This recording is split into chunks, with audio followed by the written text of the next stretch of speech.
right? So then you guys have nothing, right? Because you haven't seen them, right, in person. So then you go, okay, this is it. So then here's the game plan. What we want to do is we want to work fastball. So they say, does he have any run to it? No run to the fastball, except for on the two seam, which is where this is his changeup, right? So we're going to look for the ball in your hot zone, your area, your strength, right? So if it's middle, in, away, that's where you're looking for the ball. Next thing, if he's got four seam right, which means that ball stays up here, you want to do what to the ball? You want to work it what? Down. You want to work it down, right? So what I see in high school baseball is I see you guys come back, and I see you guys talk, and then I see the next guy come up and swing at some bull crap. Like that's a useless conversation. Like stop talking. It's not helping. It's not good information, right? The best information is I see guys or pitchers warming up, like 8 guys are talking, 2 guys are on deck, and that's it. Like nobody's saying, hey, what is that fastball doing, right? So just say his fastball has run to it, and you're a right-hand hitter. That ball has run to it.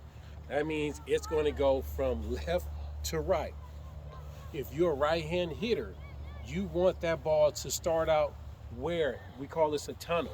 Where do you want that ball to start in the tunnel? Outside. Middle-ish away, right? That's it. So if that ball starts here, that's the one you want. If it starts on this lane, it's going to go where? Inside. That's the game plan. Then from there, all you're looking for is a ball to pop out his hand, which means it's a 12-6 breaking ball. Like that's it. That's hitting. Now it comes down to strike zone discipline. Who has it? Who's willing to fight? Right? Force the issue. Does that make sense? Like that's what the whole thing is about.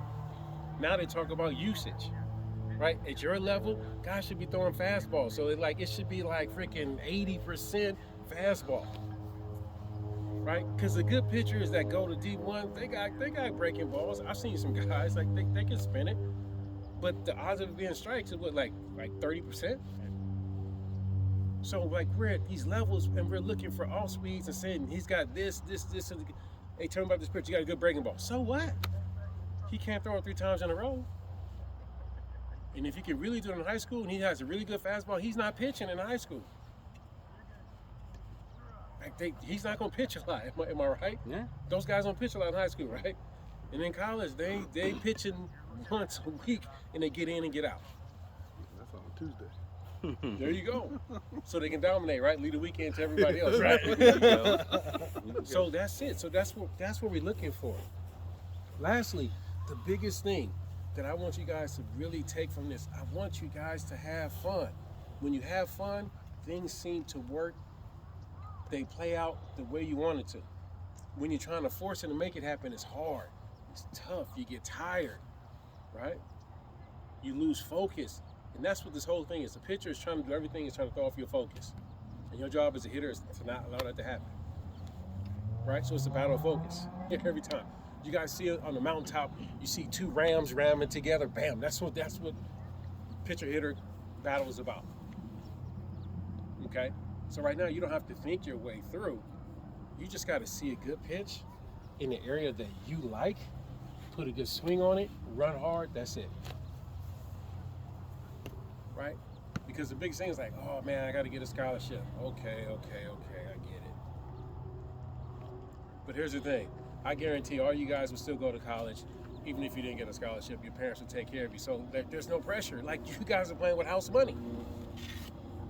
Does that make sense? So with that being said, just work at what you need to work at, learn, ask questions, evaluate, take notes. Like that's what's going to help you get to where you need to go. So I'm going to bore you with one last little story.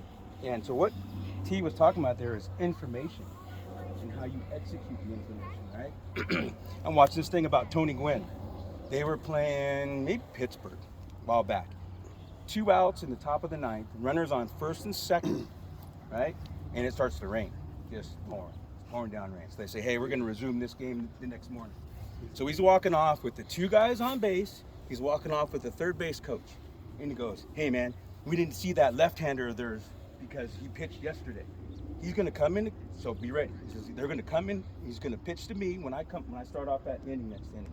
He's gonna throw me that little slider on the outside corner. I'm gonna shoot it into the left field, center field gap. You better score from first because I'm gonna end up with a triple. First pitch, wha! Triple into the left center field gap.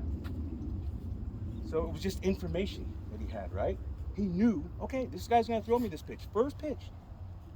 And you just executed it. Didn't change his swing, didn't swing hard, didn't do anything, just went, boom. And they ended up winning that game. Sometimes the game's is that easy, right? But when you execute, when you have a plan and you execute your plan, it's a beautiful thing.